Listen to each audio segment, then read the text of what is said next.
Jess here, self-confessed gym addict.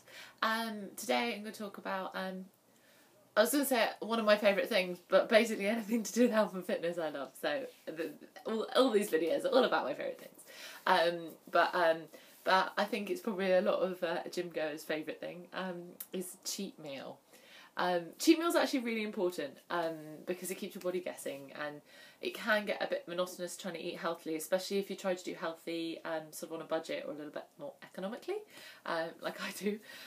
It can get a little bit repetitive. I luckily can deal with repetitive. I quite like repetitive, and my body gets used to it. But cheat meals, like your chance to go like crazy. It's like, I hate the term, but like food porn, people refer to it as that. I do hate the phrase, but it kind of sums it up quite nicely.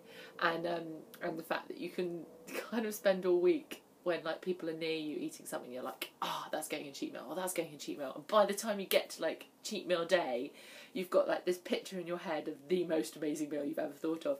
And it tastes so much better. It tastes so much better. Like my cheat meal this week just passed, actually kind of looked a little bit too healthy, but I had lamb. I don't normally have lamb. If I'm having red meat, I have beef or like kangaroo and zebra and stuff like that I've got quite into. But lamb's quite fatty, so lamb was my like naughty bit, and then I did like a med veg thing in like a red wine sauce and stuff with it. I don't really like carbs, so I didn't have anything like that. But pudding was like one of the microwave chocolate Cadbury's sponges, and I got strawberry frozen yogurt, and I'm got sort of a dairy intolerance and a gluten intolerance, so that was really bad. It's like gluten and dairy and chocolate and frozen yumness, and for one meal I can get away with it. If I did that every day, I'd be in trouble. But for one meal, and oh my god, I going around like the supermarket for cheat meal is so exciting. But suddenly, something that's really simple, like, no, I used to just throw those things in my trolley and I'd eat it and not really remember it.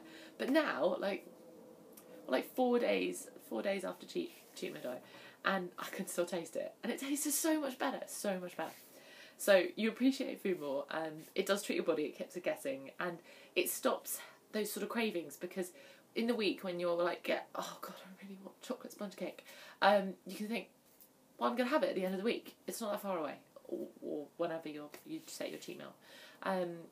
It's a week. You can survive a week. I think people can survive without food for a week.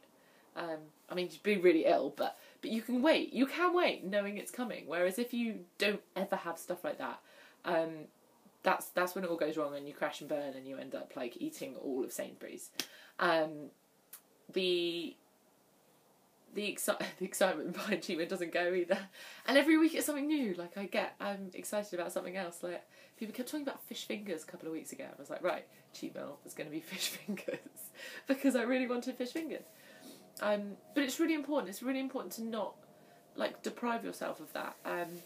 It's quite good if you think about it. You can make sure it's on like a day when you're going out. Like I need to tweak mine this week, because my cheat meal's normally Sunday and I'm going out somewhere really special on Saturday, so I'm gonna like twist it around to put it on the Saturday, so you don't have to like miss out on anything. People like in the summer they were like, oh yeah, but what do you do in the winter? You can't eat salads all the time. And I'm thinking, I never really eat salads anyway. Actually, through the summer I tend to eat hot food that I then stick in a Tupperware and eat later.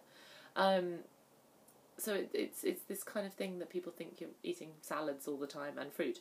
And weirdly, like things like too much fruit is actually bad for you. But cheat meal, really important to have it in.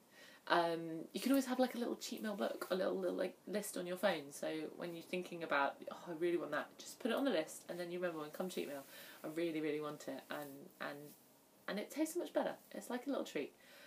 Suddenly it's a luxury. It's not a necessity. Your body doesn't need like all that junk to survive.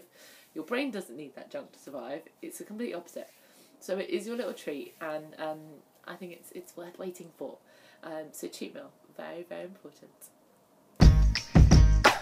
Come on.